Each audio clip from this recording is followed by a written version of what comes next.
So looking at chapter 2, um, which begins on page 29, I want you to take a look at um, the evolution of personal selling models as an extension of the marketing concept. And what does that mean? So many people have many different ideas of what marketing is. And in your introduction to marketing, you should have discussed the marketing P's, or what they call the marketing mix. Well, under the marketing mix is promotions. And under promotions, there is public relations, advertising, and digital media. And then there's also sales. So all three of those are bringing in opportunities to sell your services, but just in different ways. So public relations has its own methodology for how to be able to get out there to the public and share information about the company, which is selling. And advertising and digital media does the same thing. But for sales, it's different. So it will go through and discuss how sales has become an extension of marketing, and how it's measured, because that's what marketing truly is this umbrella of metrics that you're saying, hey, if I'm going to do this campaign, what was my success rate on it? If I've got salespeople that are out there selling my services, what is their success rate? How can I measure it? How can I make it better? How can I increase the number of sales coming in? So that's really how sales operates in the marketing mix. There's a lot of different ways of selling, but selling in this capacity is a salesperson out selling a product or service to someone. And there are different ways. You can either be a direct salesperson, an inbound salesperson, a telemarketing salesperson. There's a lot of different ways of selling, as we discussed. But one of the things that, and I mentioned it in my intro, is one of the things that sales has done has evolved. It's evolved to what's called consultative selling. And that is where, as I mentioned to you, about becoming a trusted advisor. So when I've been that salesperson where I'm out talking to people and I build a relationship with them. I learn what they like. I learn when they went to school. I learn how many kids they have. I learn their challenges. I learn their pain points at work, what's going right and what's going wrong. And I have to look through my arsenal of sales services and products and see if I can align anything that my company offers that might solve their problem. And I have to look at their problem and sometimes be able to show them what they can't even see for themselves. So when it comes to consultative selling, you are doing more for your client.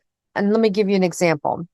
I had a company named Jarden Corporation where they had grown as a holding company, purchased all these companies from JT Sports that made paintballs to Sunbeam that makes, all of the electronic products, Holmes, which makes all of the fans and heaters that you use, little space heaters, to Coleman camping gear, and a lot more other products as well.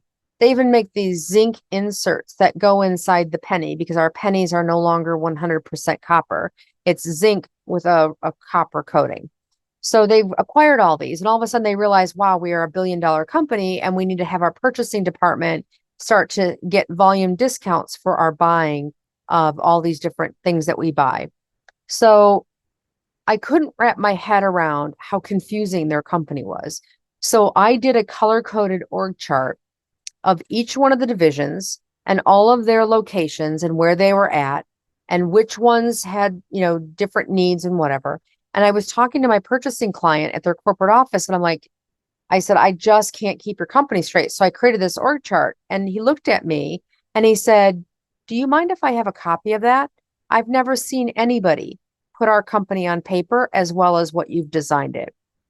And of course, I gave it to him. Now he's going to use that in his company. And I don't really care if he says it's mine or if he says he created it or whatever, because that's the relationship I built with him. is I gave him something that had nothing to do with sales. It was just explaining his company to him in a way that he could then communicate it to other people, and in a way that makes him look better within his company. And that's what I provided to him. It's consultative selling, is that I'm offering value of not just my selling a product or service, but my being of value to him as an extension of his department and or what he needs to offer his clients. And everybody's going to find different ways to do consultative selling. But in the end, you become of value to them and a resource to them. You're going to know more about their company than they know about their company. And that's the value you bring to them. It's not just a product or service. It's your knowledge, your expertise in the industry. All of those things make for consultative selling. I even had a senior vice president on the phone. I had never met him. I got on a call that was set up by one of my team for a webinar. And the first words out of his mouth was, he said, "What do you know about assignment length limitations?" And I said, I know that they don't mean anything, and that lawyers have made them more than what they are, and you should ignore them, because all you're doing is training your staff to go work for your competition. And he said, "Do you have anything that you can give me on that?" And I said, "Absolutely. I'll send it to you after our call." And after I call, I have a little folder where I keep everything on assignment length limitation, including the Microsoft lawsuit that started the whole discussion about limiting the assignment lengths of temporary workers, thinking that that was going to solve the problem so that people couldn't sue corporations anymore, as a temporary worker had sued Microsoft and won. So I actually sent him the Microsoft lawsuit. So, in the brief. And so when I made an appointment for him next time, and usually it's hard to get an appointment, I immediately was able to schedule another appointment with his admin. So he's obviously said to the admin, "I definitely want to meet with her again." And when I talked to him, he said, "I have to thank you, because I was getting ready to go into a meeting with our attorneys and I had nothing on assignment length limitations." And he goes, "I can honestly tell you, no one has ever sent me the Microsoft lawsuit." And this was for Icon. This is what makes those big copy machines. And we ultimately ended up selling them some services. But as you started to see, another example of, I didn't sell him a service that my company offered. I sold him my knowledge for solving a problem that he had, that I didn't even realize that he was going into a meeting with his lawyers. But I helped him get knowledge about an industry issue that helped him go into a meeting better prepared.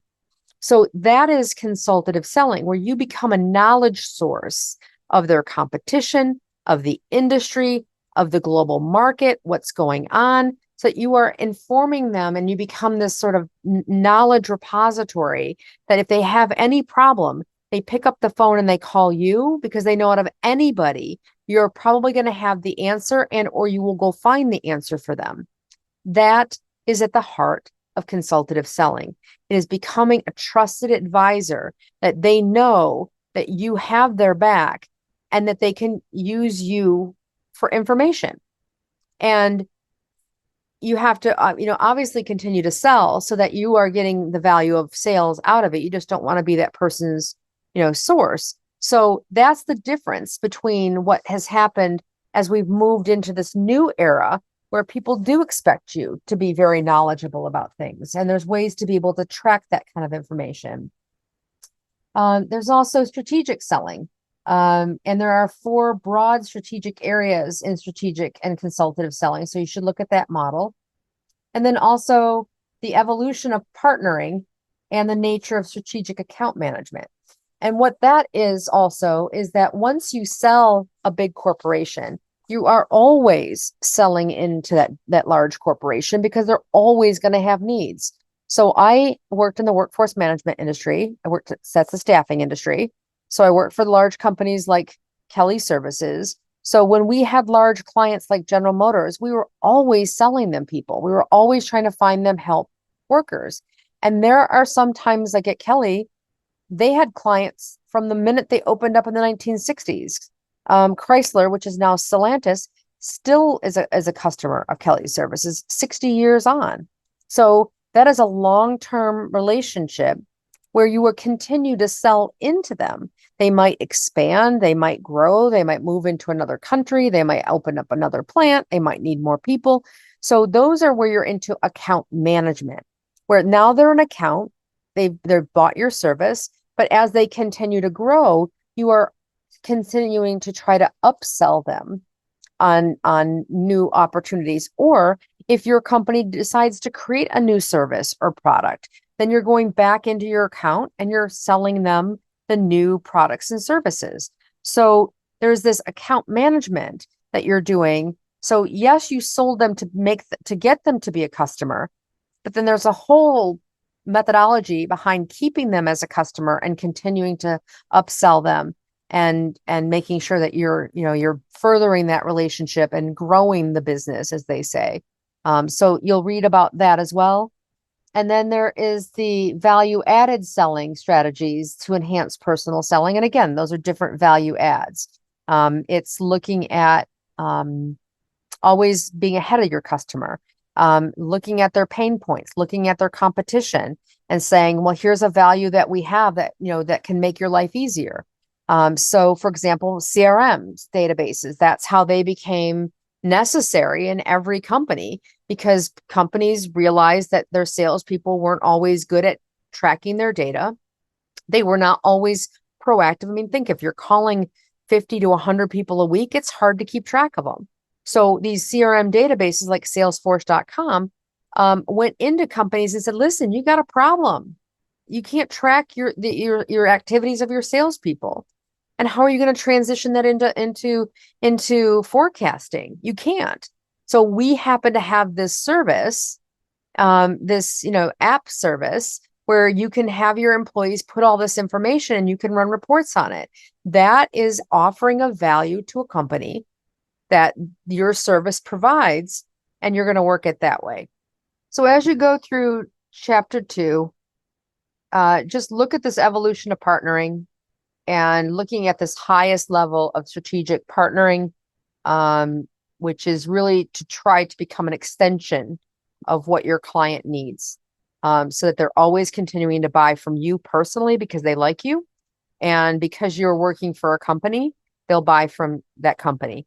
And if you're a really good salesperson, then if you leave a company, your customers will follow you. Now, sometimes there's a contract involved and they may not be able to follow right away, but there are companies that follow their salespeople around because that salesperson offers so much personal value to them that that's where the relationship lies, not with the company.